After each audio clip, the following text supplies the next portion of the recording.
जय भीम, जय मीम, जय तेलंगाना, जय फलस्तीन, तकबीर, अल्लाहु আকবার।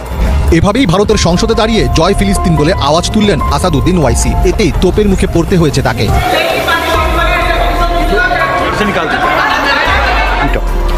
জয় হিন্দ, জয় সংবিধান। পার্লামেন্টের ভেতরেই মারামারিতে জড়িয়েছেন মমতা সেন জোট ও বিরোধী দলীয় এমপিরা। এমপিদের চেম্বারে প্রবেশের বাধা দেন সরকারি দলের আইন প্রণেতারা। এক পর্যায়ে উচ্চপদস্থ সরকারি আমলার খবর চলে এসেছে। আমলার খবর মানে আমলার দুর্নীতির খবর। এই ভদ্রলোক হচ্ছে কাজী আবু মাহমুদ ফয়সাল।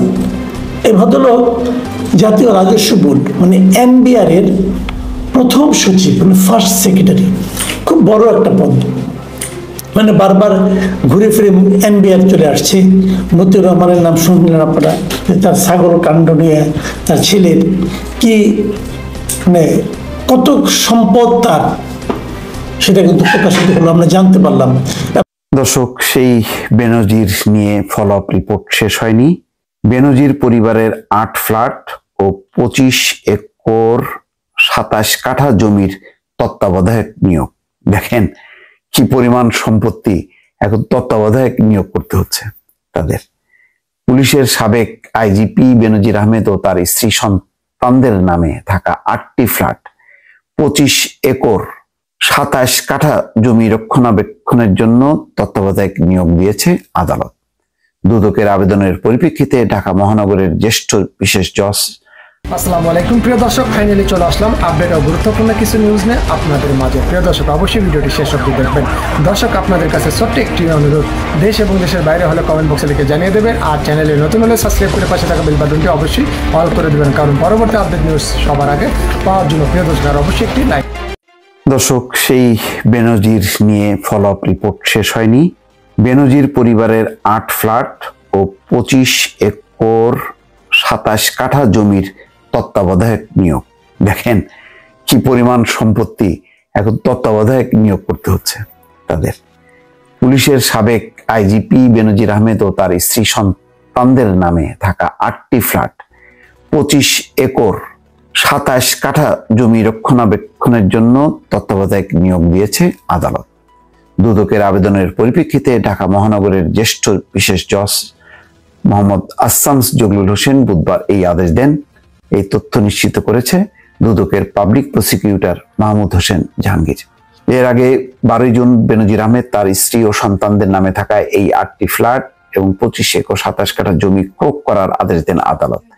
এই ফ্ল্যাটগুলো ঢাকার বাড্ডা ও আদাবরে এবং জমি নারায়ণগঞ্জ, বান্দরবন ও উত্তরায়, সারা দেশে ছড়ায় ছিটে আছে তাদের সম্পত্তি। তার আগে 2 দফায় বেনজির ও তার পরিবারের নামে গোপালগঞ্জ, মাদারীপুরে 621 বিঘা জমি, 19টি কোম্পানি শেয়ার, গুলশানে 4টি ফ্ল্যাট ক্রয়ের আদেশ দিয়েছিলেন আদালত। এছাড়া 30 লাখ টাকার সঞ্চয়পত্র, 33টি ব্যাংক হিসাব, 3টি বিও হিসাব অবরুদ্ধ করার আদেশ দেন আদালত। এসব সম্পদ রক্ষণাবেক্ষণের জন্য তত্ত্বাবধায়ক নিয়োগ দেন আদালত।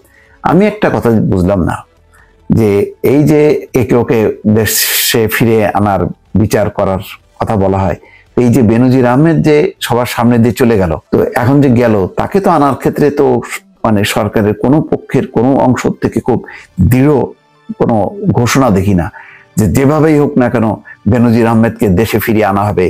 কেন, কিভাবে তারা পাবলিক মানি এইভাবে তারা জব্দ করলো, কিভাবে লুট করলো, তার জবাব দিতে হবে। বরং বলা হচ্ছে এইভাবে যে এই এত সম্পদ বিদেশে পাঠিয়ে লাভ কি, দেশেই যদি না থাকা গেল, তো দেশে থাকা তো দরকার নেই। যদি করে কাড়ি টাকা নিয়ে বিদেশে কেউ যায়, যে যদি সারা জীবন যদি পায়ের পরে পা তুলে রাজার হালে চলতে পারে, তো সমস্যা কি? দেশে থেকে অনিশ্চয়তার মধ্যে থাকবে কেন? সরকার পরিবর্তন হলে তো তখন সম্পদ এমনিও যাবে অমনিও যাবে, তো সুতরাং পাচার করাটাই তো ভালো। তো এইটাকে যদি এইভাবে সরলীকরণ করা হয়, যে মানে টাকা পাচার করে লাভ কি হলো, দেশেই যদি না থাকা যায়, দেশে থাকার জন্য অত যারা এই পাচারকারী তারা অত লালায়িত না। এটা হলো সাধারণ শ্রমিকরা, কর্মীরা যারা দেশ ভালোবাসে, যারা মনে করে যে তারা দেশে ফিরে আসবে, এটা হলো তাদের সমস্যা। এই পাচারকারী, লুটপাটকারীরা তারা চায় লস অ্যাঞ্জেলসে, তারপরে একেবারে বড় বড় শহর সিঙ্গাপুরে, সুইজারল্যান্ডে তারা তাদের জীবন কাটাবে। বিষয়টা এটা। তো বেনজিরের নামে কিন্তু এরকম কথা শুনি না, শুনলে ভালো লাগতো আর কি। বেনজিরের পরিবারের সদস্যদের এসব সম্পদের মধ্যে গুলশানের 4টি ফ্ল্যাট রক্ষণাবেক্ষণ ও দেখভালে দুর্নীতি দমন কমিশনকে দায়িত্ব দিয়েছিলেন আদালত। এছাড়া গোপালগঞ্জ ও মাদারীপুরে তাদের যেসব কৃষি জমি রয়েছে সেগুলো রক্ষণাবেক্ষণের দায়িত্ব দেওয়া হয় জেলার দুটির কৃষি কর্মকর্তাদের। একই সঙ্গে বেনজির আহমেদের পরিবারের মৎস্য ও প্রাণীর খামার দেখভালের দায়িত্ব দেওয়া হয়েছে জেলার পানি সম্পদ বিষয়ক কর্মকর্তাকে। তো এই হচ্ছে বিষয়, মানে এদের অঢেল সম্পত্তি, এই সম্পত্তি এখন তত্ত্বাবধায়ক নিয়োগ করা হয়েছে। তারপরে কবে বেনজির আসার পর তার সমস্ত সম্পত্তির হদিশ বের করা, কেন কিভাবে মানে এইগুলি তারা লুট করলো, কারা কারা জড়িত, এই পুরো তদন্তটা কবে কিভাবে শেষ হবে, মানে কত বছর লাগবে, সেটা এখন দেখার অপেক্ষায়। দর্শক ভালো থাকবেন, আল্লাহ হাফেজ। সেই অভিযোগের প্রেক্ষিতে দুদক এই তদন্তটা করে এবং তদন্তের স্বার্থে তারা আদালতের কাছে আবেদন করেছিল এটা ফ্রিজ করার জন্য। তো আমরা কি দেখছি আসলে?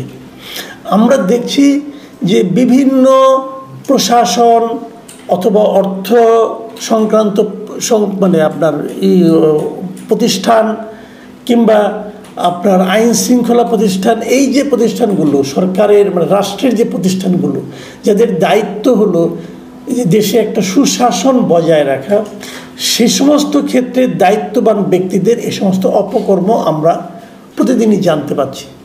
এবং যে প্রশ্নটা আগেও উঠেছিল যে এই যে বিভিন্ন প্রতিষ্ঠানের অপকর্ম, দুর্নীতি দায়িত্বপ্রাপ্ত ব্যক্তিরা করছেন, এটা কি তারা একা একা করতে পারছেন? তাদেরকে কি কেউ সাহায্য করছে না? অথবা দেশে এখন একটা রাজনৈতিক সরকার আছে, এর আগেও ছিল, তার আগেও ছিল, রাজনৈতিক সরকার অনেক দিন ধরে আছে। এই রাজনৈতিক সরকারের যারা দায়িত্বপ্রাপ্ত ব্যক্তি, তাদের প্রশ্রয় ছাড়া প্রশাসন অথবা আইন শৃঙ্খলা রক্ষাকারী বাহিনী অথবা অর্থ প্রতিষ্ঠান, এই সমস্ত প্রতিষ্ঠানের কর্মকর্তারা কি দুর্নীতি করতে পারে? এটা কি সম্ভব? সম্ভব তো নয়। তাহলে তাদেরও সংশ্লিষ্টতা নিশ্চয়ই আছে। আমরা কিন্তু এর মাঝে গত কয়েকদিনের মাঝে কোনো রাজনৈতিক ব্যক্তিত্বের ব্যাপারে, বিশেষ করে সরকার ঘনিষ্ঠ কোনো রাজনৈতিক ব্যক্তিত্বের ব্যাপারে আমরা কিন্তু কোনো ধরনের দুর্নীতির অভিযোগ অথবা দুদকের কোনো রকম কার্যকলাপ লক্ষ্য করিনি। এখন এই রাজনৈতিক নেতৃবৃন্দও যে জড়িত থাকতে পারেন অথবা তাদের প্রশ্রয় ছাড়া, তাদের আশকারা ছাড়া এরা যে এগুলি করতে পারে না, এ সংক্রান্ত কথা কেবল সাধারণ মানুষই নয়, রাজনৈতিক নেতৃবৃন্দ বলতে শুরু করেছেন। জাতীয় সংসদের বিরোধী দলীয় নেতা জিএম কাদের, তাকে আমরা যতই হাসাহাসি করি না কেন যে এরকম একটা রাজনৈতিক দল সরকারকে সাপোর্ট দিয়ে যাচ্ছে বলে সরকার আজকে ক্ষমতায় থাকতে পারছে, এই ধরনের অনেক কথাই কিন্তু বিভিন্ন সময় বলা হয়ে থাকে। তারপরে আমরা দেখেছি এই ভদ্রলোক মাঝে মাঝে কিন্তু বেশ কিছু সত্য কথা বলে ফেলেন। আজকে ওনারও একটা খবর দেখলাম যে উনি সাংবাদিকদের কিছু কথা বলেছেন, সেই কথাগুলো আমি আপনাদেরকে একটু পড়ে শোনাই। উনি বলেছেন যে জিনিসটা, যে রাজনীতিবিদদের সহায়তায় দুর্নীতিরা আমলারা দুর্নীতি করতে পারেন, এই হলো তার বক্তব্য। ওনার কথা যদি আমি হুবহু পড়ি, উনি কী বলেছেন যে আমলাদের দুর্নীতি থেকে রাজনীতিবিদরা লাভবান হয়েছেন, তাই দুর্নীতি রোধে আগে রাজনীতিবিদদের লক্ষ্য করতে হবে। ভেরি ইম্পর্টেন্ট পয়েন্ট কিন্তু, যে এই যে আমলারা দুর্নীতি করছে, প্রশাসনের লোকজন দুর্নীতি করছে, সরকারি কর্মচারীরা দুর্নীতি করছে, এতে তারা তো লাভবান হয়েছে, কিন্তু আসলে যে লাভবান হয়েছে রাজনীতিবিদরা। কাজেই ওনার বক্তব্য হলো যে রাজনীতিবিদদেরই আগে দেখা উচিত। এবং উনি আরও খুব স্পষ্ট করে ব্যাখ্যা করে বলেছেন যে রাজনীতিবিদদের হাতেই দেশের স্টিয়ারিং হুইল থাকে, রাজনীতিবিদরা যেদিকে দেশকে নিয়ে যাবেন দেশ সেদিকেই যাবে। রাজনীতিবিদরা চাইলেই আমলারা দুর্নীতিবাজ হতে পারে, রাজনীতিবিদরা চাইলেই ব্যবসায়ীরা রাজনীতিবিদ হয়ে দুর্নীতিবাজ হতে পারে। দেখুন, খুব স্পষ্ট কথা কিন্তু, এবং কথাগুলো আমার কাছে খুবই গ্রহণযোগ্য বলে মনে হয়। মানে উনি বলতে যাচ্ছেন যদি রাজনীতিবিদরা চায় তাহলেই আমলারা দুর্নীতি করতে পারে, না হলে পারে না। আবার যদি রাজনীতিবিদরা চায় তাহলে ব্যবসায়ীরা আগে রাজনীতিবিদ হয়ে তারপর তারা দুর্নীতি করে। এরকম উদাহরণ কি আপনাদেরকে চারিদিকে দেখতে পান না? আপনারা প্রতিনিয়তই কিন্তু আমরা এগুলো দেখতে পাচ্ছি। এবং তিনি তো একটু উদাহরণ দিয়ে বলেছেন, এই যে ক্যাসিনো বিরোধী অভিযানটা হয়েছিল, যে ওই প্রসঙ্গটা তুলে এনে বলেছেন যে ক্যাসিনো নিয়ে যাদের ধরা হয়েছিল তারা এখন বহাল তবিয়তে আছে। তাহলে ধরে লাভটা কি হলো? ওটা কি তাহলে কেবল আইওয়াশ ছিল? ক্যাসিনো কি কেবল আইওয়াশ ছিল? এখন কিন্তু সে কথা বলার মতো সুযোগ এসেছে, এটা আইওয়াশ ছিল। তাহলে আজকে যাদের ধরছেন আপনারা, সেটাও কি দুদিন পরে আইওয়াশ হিসেবে প্রমাণিত হবে? কারণ আপনি যদি মূল উৎপাদন না করেন, মূল জিনিসটাই যদি আপনি না ধরতে পারেন, তাহলে তো আইওয়াশই থাকবে।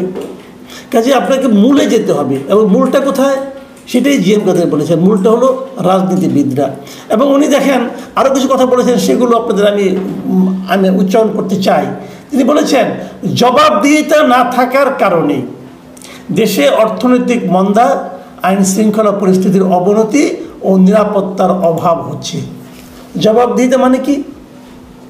মানে আপনার কাছে প্রশ্নের সম্মুখীন হতে হবে, কে কার জবাব নেবে, কে কার কাছে জবাবদিহি।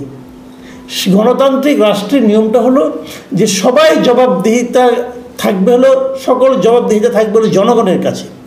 জনগণের কাছে আপনাকে জবাব দিতে হবে, আপনি কেন এই কাজটা করলেন। সেটা কি বাংলাদেশে আছে? নেই তো।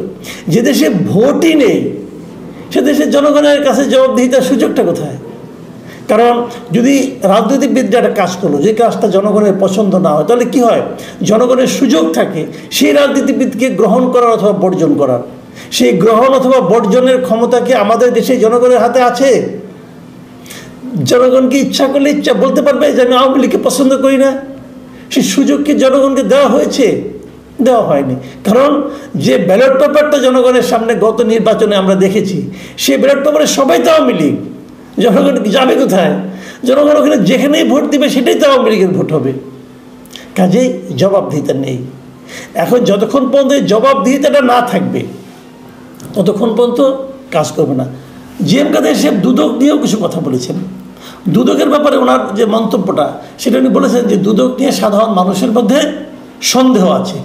এবং তারপরে উনি স্পষ্ট করে বলেছেন যে আমরা দেখেছি দুদক সবসময় বিরোধী দলের নেতাকর্মীদের দিকে বেশি দৃষ্টি দেয়। অনেক বড় রুই কাতলা সরকারের সঙ্গে থাকছেন, সরকারের আনুকূল্য পাচ্ছেন, তাদের দিকে দুদকের দৃষ্টি কম। তাহলে হয়তো অনেকে বলবেন, তাহলে বেনজির সাহেব তো সরকারের সঙ্গে ছিলেন, তাহলে তার দিকে দুদক দৃষ্টি দিল কেন?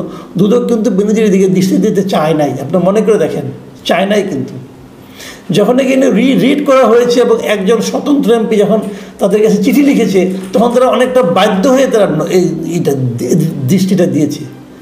তারপরেও হয়তো সরকারের সঙ্গে বেনজিরের সম্পর্ক খারাপ হয়ে গেছে, তাই দিয়েছে, এটাও হতে পারে। কিন্তু